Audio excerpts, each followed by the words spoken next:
In 2015, the FBI admitted that those convicted on fraudulent evidence were 32 convicted to death, 14 of those who were already dead. ForensicCollege.com. Mishandling evidence is an outrageously common thing and can severely change the outcome of convictions. And when you spend as much time reading articles and watching documentaries as I do, you never think a two about it. I'll be taking you through 3 different cases and pointing out how physical evidence was easily contaminated and people involved were easily corrupted. Amanda Knox was a college student studying abroad in Perugia, Italy. She had lived with 3 other women, 2 of whom were not a part of the college program, and one who was, Meredith Kircher. Meredith Kircher was found dead in their shared home on November 1st, 2007. Amanda Knox was found guilty 5 days later. According to InPublicSafety.com, not only was the forensics lab used for the case not certified to be doing DNA analysis, the head of the lab, Stephanie, did not take Kircher's temperature until 3 days after she was found, rendering the time of death useless. The crime scene was contaminated before police even arrived by Knox and her 2 other roommates.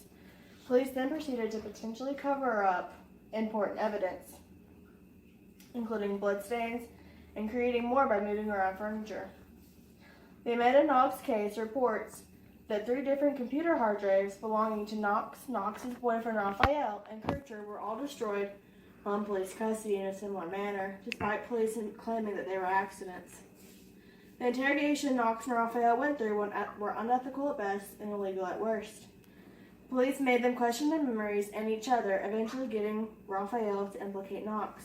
Knox claims that the police often hit her around the head and refused her rights to a lawyer and a translator. Knox was acquitted in 2011, and her case was overturned in 2015. While Amanda Knox was wrongfully accused, let's look at a case where they had the right man, but they couldn't make it stick. On June 13, 1994, Nicole Brown Simpson and Ron Goldman were found murdered in Nicole's home in Brentwood, Los Angeles. Years prior to that, Simpson had filed for spousal abuse against her then-husband, O.J. Simpson, to which O.J. pleaded no contest. In 2002, the pair got a divorce, but it was reported that O.J. would continue to stalk his wife and reportedly abuse her. This seems like all the evidence should point to O.J., and it does. I think we all know how that turned out. Pasadena Star News gave a grim overlook of what occurred.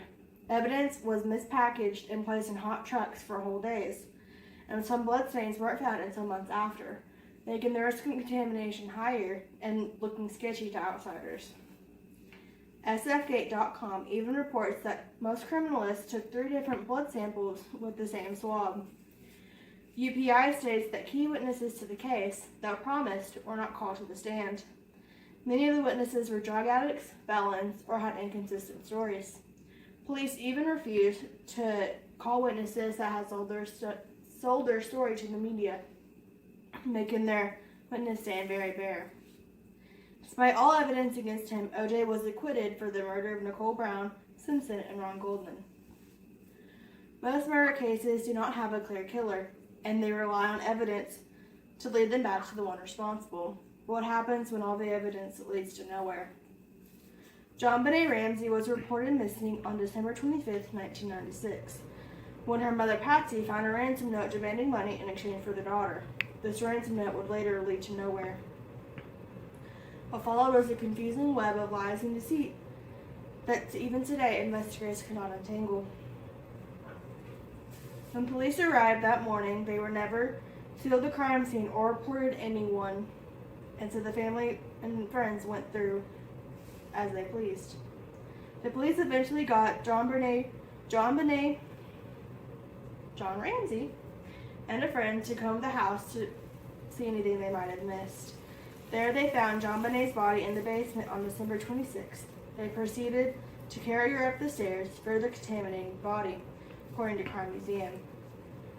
A man named John Mott Carr would later confess to killing JonBenet, but would quickly be discovered as not guilty, as he was not even at the state at the time.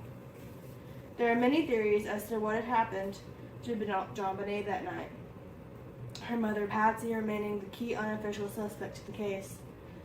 The evidence is hard to come by 22 years later, and so her case remains unsolved. I hope this has enlightened you on the cracks in our justice system, and this practice still happens today. Samples taken from victims are still processed with evidence with weapons and such. DNA objectively proves the falsity of critical facts relied upon by the jury. Cases of any kind, not just murder, have a bad precedent of handling evidence, mishandling evidence, and people corrupting crime scenes. Know your justice system and know your rights.